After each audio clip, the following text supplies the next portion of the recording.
అభిమాని హత్యకి గురైతే తిరుపతికి వెళ్లిన పవన్ హఠాత్తుగా సభ అంటున్నాడు. అసలు దీన్ని ఎలా అర్థం చేసుకోవాలి? రాజకీయంగా పవన్ సభా పరిణామాలు ఎలా ఉన్నా ఒకటి మాత్రం స్పష్టం. పవన్ కళ్యాణ్ రాజకీయ నాయకుడిలా కాక సినిమా హీరోలానే ఆలోచిస్తున్నారు. అదే ఆయనకు ప్లస్ మైనస్ ఏదైనా అవ్వచ్చు. సినిమా చూసే ప్రేక్షకుడు నెక్స్ట్ సీన్ ఇలా ఉంటుంది అని ఊహిస్తాడు. కానీ అతడు అనుకున్న దానికన్నా భిన్నంగా సీన్ వస్తే షాక్ అవుతాడు. తర్వాత డైరెక్టర్ తెలివిని మెచ్చుకొని సినిమా హిట్ చేస్తాడు.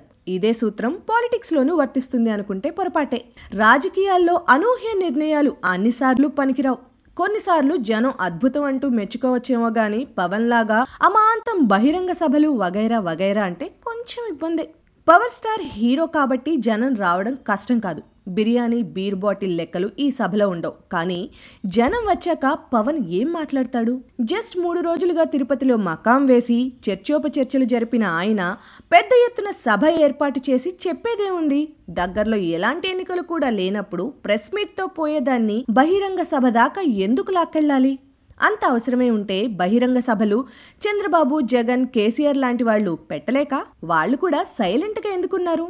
ఎందుకంటే ఇప్పుడు అనవసరంగా వేడి రాజేసి మాత్రం చేసేదేముంది అని. ఈ విషయం పవన్కి తెలీదా?